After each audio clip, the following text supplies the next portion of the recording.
Mga kababayan, ma'am sir, this is Jam, the Filipino channel na inyo pong lingkod. So today is April 15, 2026 at tayo ngayon ay papunta dyan sa may Lourdes Home sa may Bambang Pasig po yan, at dadalhin po natin sa may Perfect Print sa may Proscenium Rockwell sa may JP Rizal Street sa may corner ng Estrella, Rockwell, Guadalupe Viejo, Makati po yan. Okay, magbabalik po tayo mamayang unti po pag nakuha na po natin sila. Disclaimer lamang po, ang content po natin ay kalsada at hindi ang passenger. Kaya nga naman sakasakali man po na may marinig kayo mga pangalan ng lugar, pangalan ng tao, pangalan ng organizations, government o private man yan, ay wala pong kinalaman ng channel na ito at wala pong pinapatungkulan. Lahat po ng pinag-uusapan dito ay pawang dito lamang po yan sa loob at wala pong pinapatungkulan sa labas. Okay po? Ayan, magbabalik po tayo mamaya ng unti. At makinig muna tayo ng mga nagbabagong balita at talakayan habang tayo papunta doon sa ating pick-up area. Sa ilalim ng service contractor program. Bukod doon, Karen, ay nilabas na rin ng LTFRB yung listahan ng mga ruta kung saan matutupad yung service contracting sa buong bansa. Karen? Maraming salamat, Kitty.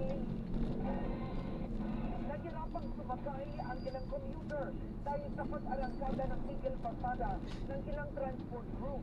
At live mula Pilcoa, Quezon City, Papatrol, Johnson Manabas. Johnson, naparalisa ba ng strike ang transportasyon sa Metro Manila? Karen, kung pagbabasihan yung naging traffic situation kanina umaga hanggang sa mga oras na ito sa unang araw ng transport strike, kapansin-pansin na mas kakaunti ang bumiyaheng jeep, pero meron pa rin na mga nagpatuloy sa kanilang pagbiyahe at ang naging tugon dito ng gobyerno, pagpapadala ng libreng sakay. Galing pang San Mateo Rizal si Marvin na isang person with disability at patungong Maynila. Maaga siyang umalis ng bahay para asikasuhin ang mga requirements sa ina-apply ang trabaho bilang call center agent. Mahirap po sumakay, lalo na po pag PWD ka kasi mahirap pong hindi po lahat nagsasakay. Lalo na po ngayon, strike. Sa libreng sakay ng gobyerno, nakasakay si Marvin at dahil may makaling upuan pa naman, sinamahan namin siya sa kanyang biyahe kanina. Awareness po sa designated seats para sa mga PWD. And sometimes po kasi yung iba hindi po sila aware na lagat pag may mga katulad po namin na mapagbigyan ng pagkakataon na magamit yung public community. Sometimes yung iba lack of awareness po. Pero hanggang sa welcome rotonda lang ang ruta ng libreng sakay, kaya kinailangan pa ulit niyang lumipat para makarating sa Tapa Avenue sa Maynila. Sana po, bingin din po nila yung site ng mga nag-strike para po matulungan sila. And hopefully maging maayos po nila. Lahat po talaga, umaaral!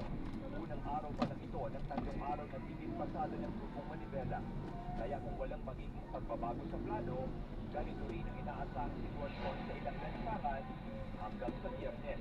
Ang tingin sa atin ng NTFRB ay problema, hindi ba sila yung problema dahil sa makupagka-action nila dito sa crisis na to? Dagdag ng grupo, masyadong mabaga ng tugon ng gobyerno Okay na, nakatama ka na. na ibaba ang presyo ng produktong petrolyo. Isa sa mga sumama sa piling protest ay ang tsuper na si Bartolome na aminadong guto ang aabuti ng pamilya sa tigil pasada. Napakain eh. Dalawa ngayon konti, ito na. Konti na yung kinakita, wala na eh.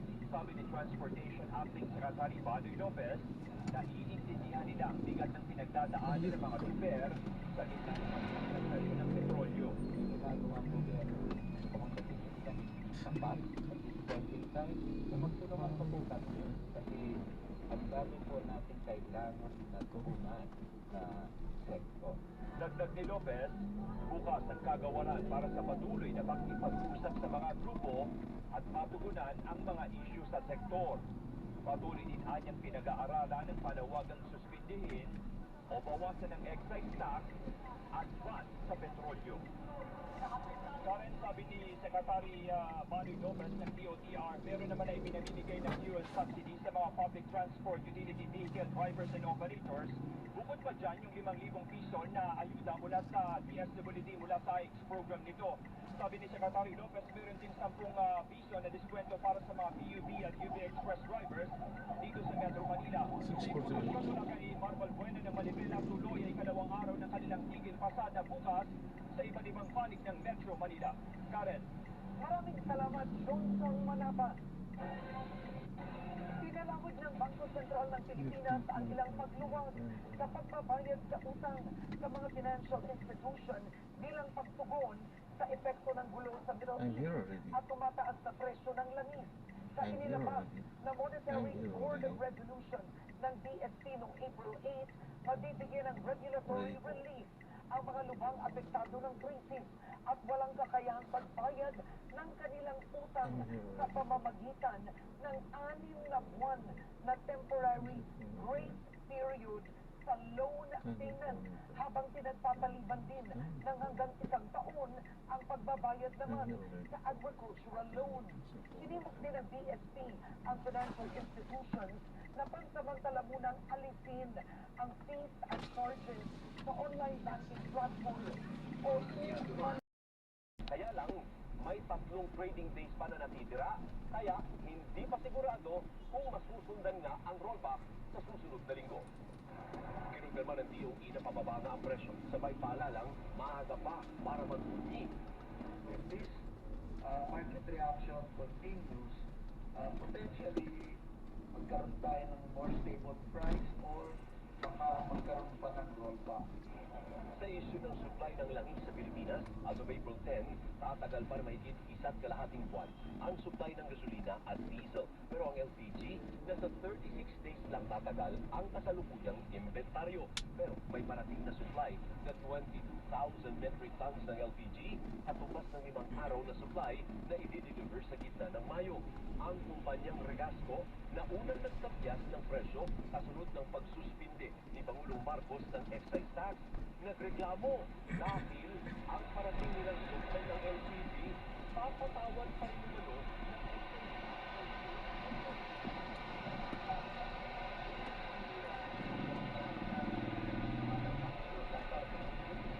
Maramdaman ito ng ating consumer. At yun naman ang inipunan namin. So, maybe that is one of our inquiry na bakit hanggang ngayon ay wala pa yung executive order sa Bureau of Customs.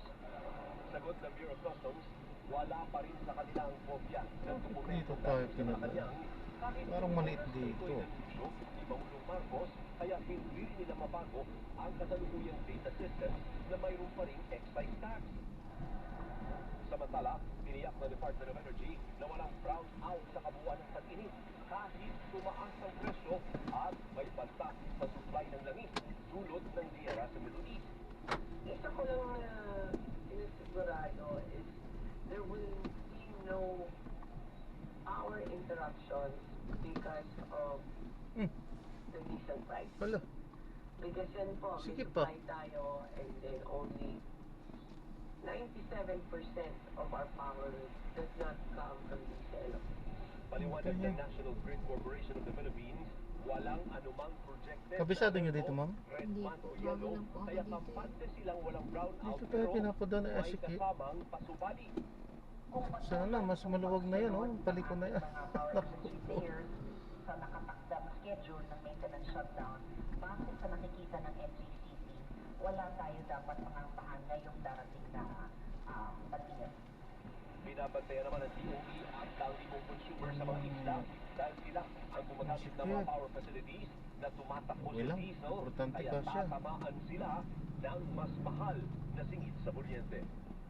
Ba't di tayo pinadaan sa main? Nag-retiro na si National Security Advisor Eduardo Anyo matapos ang ilang dekadang paglilingkod sa pamahalaan.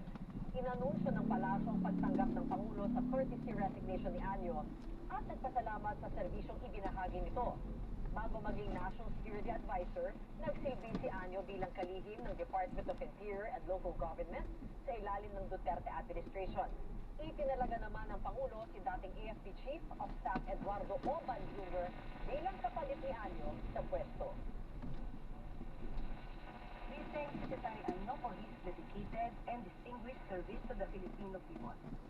As National Security Advisor, he played a key role in strengthening our national security framework, advancing our counterterrorism and internal security efforts.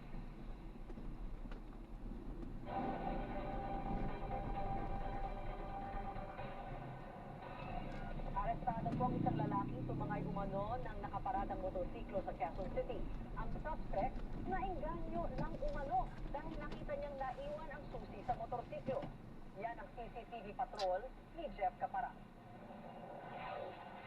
Naglatkat ang latuking ito sa Tomas Morato Avenue sa Quezon City nitong linggo. Nang maispatan niya ang isang motorsiklong nakaparada sa tapat ng isang restaurant sa lugar. Nilapitan niya ito at walang kahirap-hirap na napaandar at tinangay. Kwento ng may-ari, sinubukan pa niyang habulin ng suspect pero bigusang abutan ito. Aniya, iniwan niya saglit ang sasakyan dahil ibinaba niya muna ang anak sa pinapasukang restaurant para kumain. Naalala ko may dala pala akong mangga. Ang binili ko sa palengke. Kukunin ko sana sa box ko. Eh, sakto naman. Paglabas ko, nakita ko upan. Ay, sumakay na. Nalagaan pala sa school. Atin school ko. Pati asawa ko. Atin ko. Kaya umaga. Ipinagbigay alam ng biktima ang insidente sa mga otoridad na agad nagkasa ng follow-up operation. Immediately po tayo na special investigation teams panguno ng aming District Director, Police Brigadier General Ranifer Silvio. Yun, natasan po yung mga operatiba natin na magkatanggap ng follow-up operation. Natunto ng Special Investigation Team ang suspect na nakakulong sa Cubao Police Station matapos mahuling nagtatangkang magnakaw uli ng isa pang motorsiklo. Pinuntahan natin dito sa may Cubao Police Station. Ako nga, pinakita natin sa suspect yung Sikip. CCTV.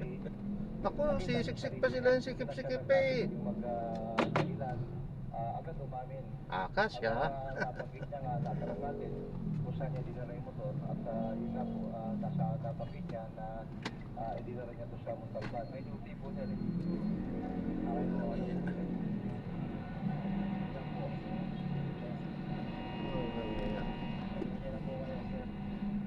Yan na po, kasi wala pong pera. Na-recover ng mga pulis ang motorsiklo sa Montalban pero wala na itong side mirror at rear top rocks. Tukoy na din ng mga pulis ang pinagbentahan ng motor na maharap sa reklamong paglabag sa anti-fencing law. Nasa paalaman ng reklamong paglabag sa anti-carnatic act ng suspect. Jeff Caparas, ABS-CBN News.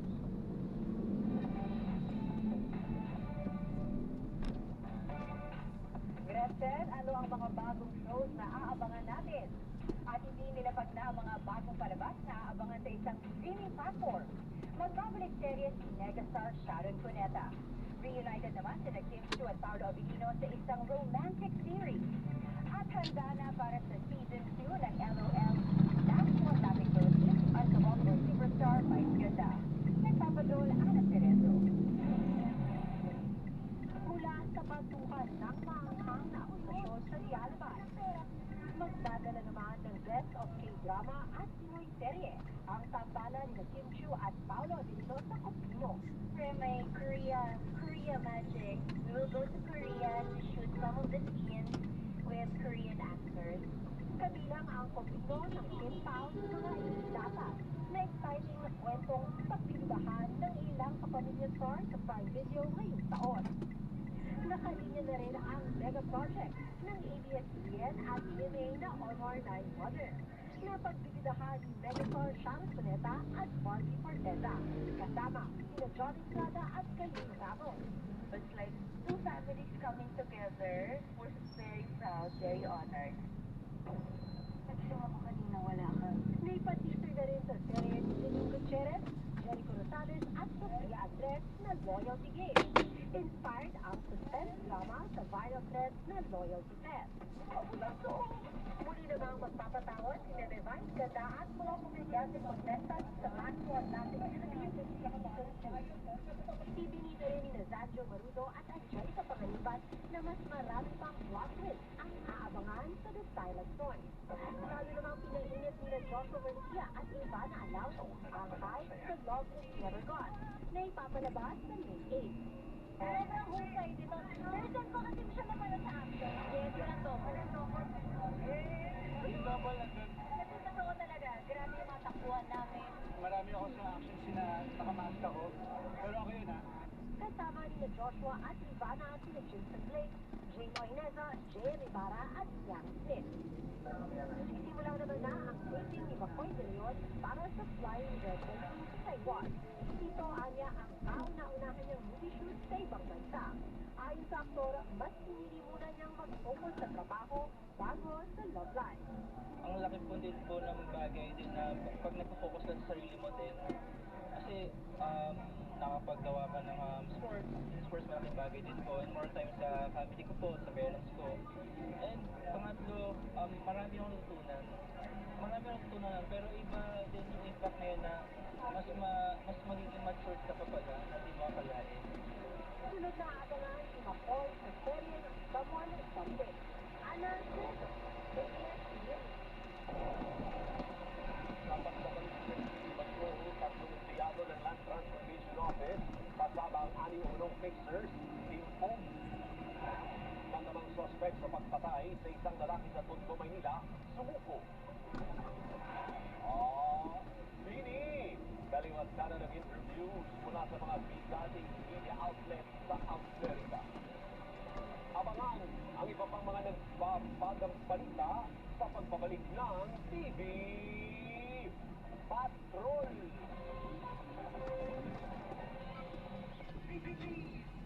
CMM, numero 1 sa aksyon. Ang oras, ganap na alas 7 ng gabi. Oras sa desisyon ng Playtime Entertainment. Born for happiness.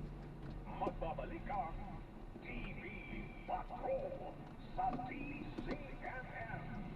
Ang programa nito ay natin sa inyo ng Biogenic. Armor up for adventure with Biogenic. Alam niyo may Liberate Pro? Liberate pero Pro. Silmarita, multivitamins pa. Ang Liberate Pro ay hepatic protector. With proper diet and exercise, it may help maintain liver health. What's more, ang Liberate Pro ay maaari ding makatulong sa treatment ng chronic inflammatory conditions tulad ng fatty liver. Remember, Liberate Pro. Liver up na tayo. Liberate Pro. Silmarine Plus Multivitamins is the generic name of Liberate Pro. If symptoms persist, consult your doctor. Protection at tulong sa tay, Liberate Pro. May Silmarine, may multivitamins pa. Liver up na tayo with Liberate Pro. What if your phone could be your front row seat? Playtime Entertainment launches PT Idol, Singers, hosts, dancers, performances you don't want to miss. Wonderful moments are here. where talent takes its spot. Follow on TikTok and follow today. Playtime Entertainment. Born for happiness. CMM, numero 1 sa aksyon.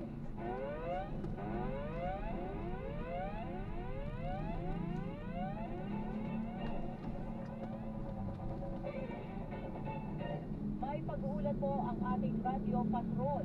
Karagdagang payout schedule para sa mga PUJ at tricycle drivers itinakda ng DSWD. Narito ang balitang kumpirmado, sigurado mula Quezon City, Radio Patrol, Kelly Cordero. Kelly? Nagtakda ang Department of Social Welfare and Development ng karagdagang payout sa April 17 para sa mga kwalipikados public jeepney at tricycle drivers sa Metro Manila na hindi nakatanggap ng 5,000 pesos pag-uli kapitan dahil sa error sa pangalan, birthday o hindi naka-attend sa naunang schedule kahapon ng April 14 at ngayong araw, April 15. Ayon sa DSWD spokesperson Rene Bilao, layunin ang bagong schedule na nasigurong wala kang siwang necessaryo sa gitna ng patuloy na pagtaas ng presyo ng langis. Pinayuhan din ng mga driver na may mali o kulang detalye sa kanilang records na agad makipag-ugnayan sa kanilang local government units para maitama ang kanilang impormasyon. Sinabi ng DSWD na may mga naita ng issue sa pair site dahil nag-spell sa pangalan ng birthday, kaya agad silang naglaan ng pagdaming araw para maitamahagi ang ayuda. Ang CRA ay bahagi ng hakbang sa pamahalaan para maitan ang epekto ng issue sa Middle East sa presyo ng fuel. Pagyan, ang balitang Sensor Mali Sigurado. Ito, ang Ras Patrol, Ted Lero, CBN. Maraming salamat, Radio Patrol, Kelly Cordero. Manatiling nakatutok sa DCMM, Radio Patrol sa Isganda at DCMM Teleradio. Ako po si Heidi and Tareha. Basta may nangyari, nakareport agad sa DCMM. Sa Iskwenta. Ang oras sa buong Pilipinas, 3 minuto makalipas ng alas 7 ng gabi. Ang oras ay hatid sa inyo ng Flemex for Kids. Mga agapan ng galong at problemang nakatara. Pambatang Lagundi, Leve. Ano man ang issue doon sa mga napag-uusapan ngayon? Pamilyar ka ba sa ACTA? Huwag ka maarta ha, huwag ka maarta. Ano man ang usapan? Sumali na sa balitaktakan sa fresh na content ng Bayan. Robert Manolfan, Doris Vicornia. Lunes hanggang Biyernes alas 8 ng umaga sa DCMM Radio Patrol 630 at DCMM Neve Radio.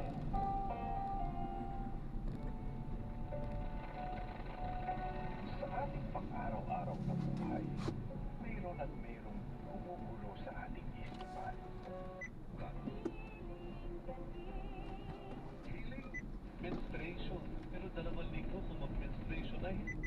Pero Lunes, Basta kapag lugi ka, feeling mo lugi ka, ay magdalawang isip ka na. Kung hindi man lugi, sobrang swerte mo. Doon ka din magdalawang isip, di ba? Na binibigyan ka ng deals na sobrang mura para sa'yo. At syempre, at pangatlo natin dyan, ang advance payment via e-wallet o bank transfers. Ito yung binanggit mo na kanina, Beshi. Pero, Tita Winnie Cordero at Dong Dennis sa may nag-ano din kasi, may nagtatanong din kasi sa akin kanina na ganito, ganyan. Isang unit na lang po mga available. Mag-down ka naman para ma-secure na sa'yo na talaga to. Advance reservation, mga ganon.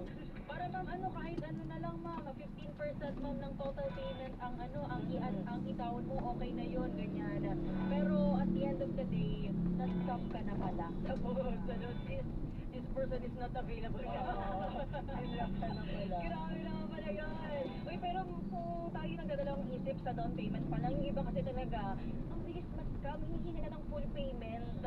Parang, alam mo yun, parang ang bilis nilang maloko. So, iwas po tayo diyan kapag talaga about the money. Ang hirap na po talaga niyan silang makontak. Lalo matatayin nilang sila. Siguro may mga IT na sa scammers, no? Mga nasa likod mo. Parang modus talaga nila meron yan. Ang ulit natin listahan, ang breaking booking confirmation at gym online system. Diba? Madali na lang kasi ma-AI to eh. Maaga yan. Uy, mismo AJ kasi resibo na AI. Dati di ba nauso yan? Kung hindi man ini-AI, ini-edit. Pinapalitan ng pangalan, ganyan. Or ang amount na sinend sa iyo. Yan, dyan tayo magkakamot tuyo. Pagdating dyan, pero, paano nga ba makaiwas sa mga ganitong scam? Unang-una sa listahan ng Philippine National Police, i-verify, of course, ang page ng resort o hotel. Nabanggit na natin kanina, ano ba yung primero na tinitingnan natin? Yung may mga check, di ba? Blue check mark. Pwede din, ano bang iba pang paraan ng pag-verify? Reviews. Ito na ngayon yung pangalawa. Sinasabi nila na i-check daw ang reviews at official website. Kasi karamihan talaga sa mga legit na resorts or kahit anumang staycation yan. Meron na sila mga website na pwedeng book ka na mag-book diretso. Or makikita mo din talaga doon ang reviews ng mga dapat. Pero alam mo yung iba, meron silang paraan.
Masintabi po sa sensitibong balitang ito.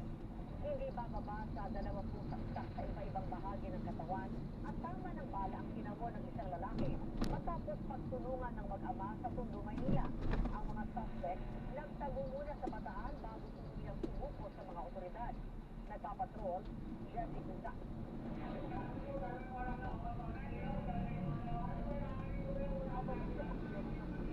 lalaki ito na kinilalang si John Bacolod sa Barangay 105, Tondo, Maynila noong Lunes ng umaga. Bilang saglit pa, dumating ang dalawang lalaki sa pinto ng computer shop at kinausap ang lalaki sa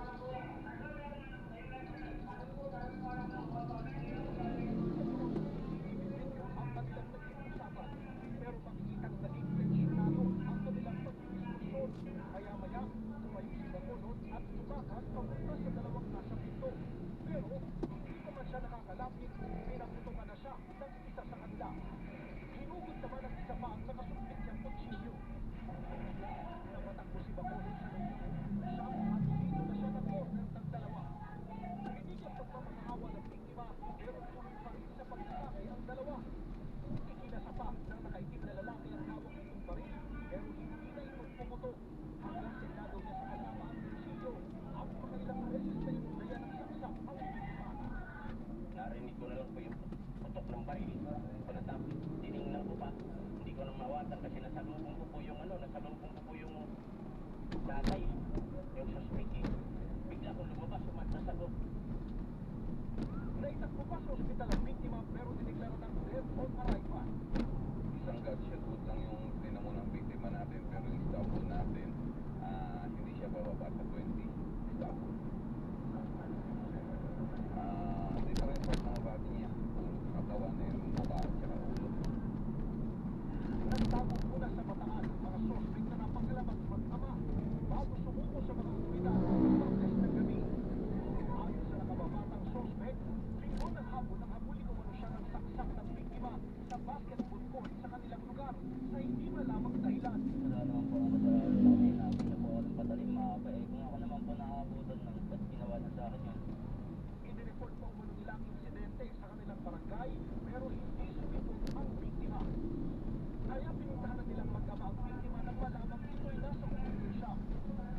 Self-defense lang umano ang kanilang ginawa dahil ang maumanong may pupulutin ang biktima ng kanilang kumprontahin. Saan ko na rin po ako dun eh. Kung ako naman nakabutan nun, hindi ko na nautangan ng gano'n ako.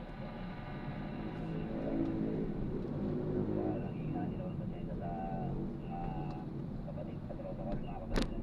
Gusto ko po, ikulong yan. Ikulong alam ko ng babae. Kailangan ko po sila sila.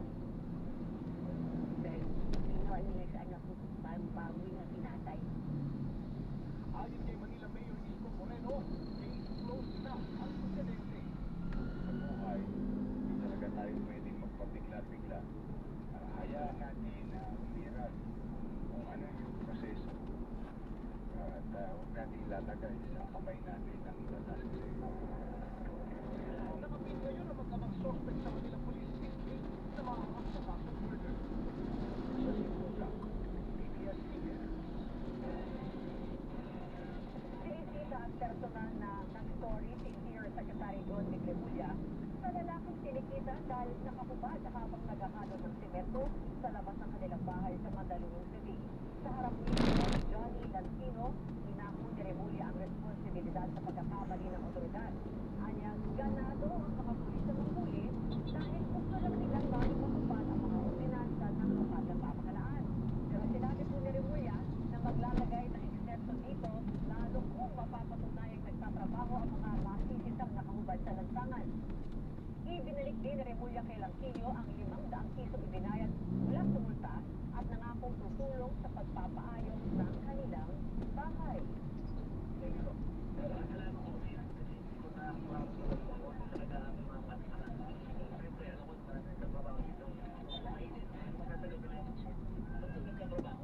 Pwede. Pero yung mga tambay na dahil malalabas lang yan, kakakain na protection, bawal yun.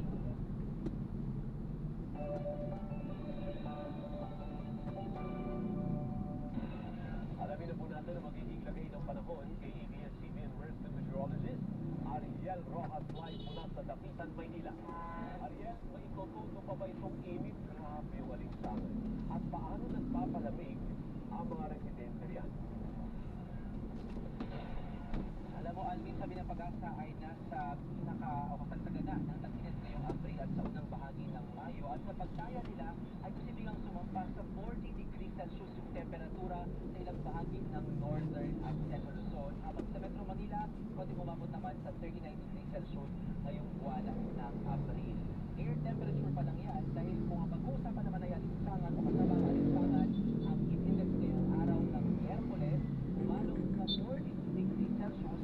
Ito tuturing ng delikadong antas dyan sa Dagupan City at sa Pili, Camarines Sur.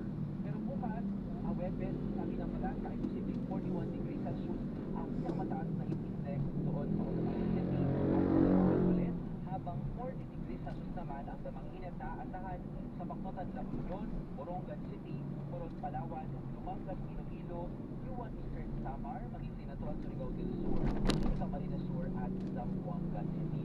Kung mainit po sa Pilipinas ay patuloy pa rin ang malakas na hangin at malakas na ulan doon sa may Marinas Island kung saan nakatawid na ang Typhoon Sinlaco at patuloy na rin humihina. Muling namata ng bagyo mahigit 1,480 kilometers silangan ng Central Luzon. Mananatili pong napakalayo sa Pilipinas at walang epekto sa atin ang bagyo. Kaya talagang magtuloy pa ang mainit at ulit panahon sa malaking bahagi ng bansa bukas at sa mga susunod na araw. Sa rainfall forecast ng The Weather Company para bukas, April 16, sa Mindanao, yung mga lugar po na maghapong maaraw at mainit pero meron din maghapong may kalat-kalat na ulan, dyan po yan sa may Pasilan at sa Soxargen. Mas maulan naman po pagsapit ng hapon at sa gabi dyan sa Maguindanao Provinces, Cotabato at Davao del Sur. Sa Visayas, maghapong maaraw at mainit at hanggang pagsapit ng gabi, walang aasahang pag-ulan. Sa Palawan, may kaunting ulan bandang tanghali at hapon, lalo po sa gitnang bahagi ng probinsya. Sa Luzon, magpapatuloy din ang tuyo at mainit pa rin panahon sa malaking lugar maghapon, pero paglubog ng araw hanggang gabi, posibleng mga pagulan sa may Pangasinan at dalurang bahagi ng Central Luzon, lalo sa may Tarlac. At dito po sa Metro Manila, wala pa rin aasahang ulan, kaya napakainit pa rin po maghapon. Alam mo, sakto yan, Alvin, kasi nga marami ang gustong magpalamig. Kung nakaraang mga linggo, binagbawal ng City Government ng Maynila yung inflatable swimming pool sa mga kalsada. Sinabi naman ni Mayor Isko Moreno na marami nga silang publikong swimming pool na bukas para sa lahat. At kabilang na rin itong Dapitan Sports Complex Swimming Pool dito sa District 4. Sa unang pamahalaan ay mas dinarayo na itong kanilang swimming pool mula nang magsara or magtapos ang klase. Sige po. Double check gamit, ma'am, baka may nahulog po.